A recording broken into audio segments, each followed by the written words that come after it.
rail हेल्ने rail अस्ति नि ठ्याक्कै आएको थियो यहीँनिर ऊ फेरि नि आयो ऊ हेर्न न पारी सर्प जस्तो दुगुरेछ त त्यो रेल हो है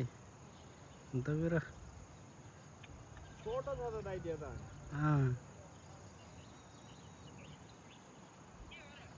रेल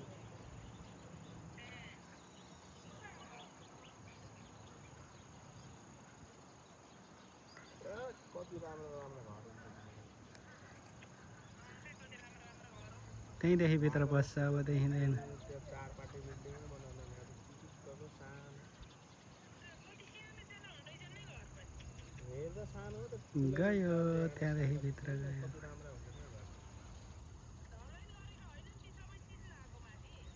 यिनै त्यो प्यानल हुन्छ त्यो अर्कै खालको यिनीहरूको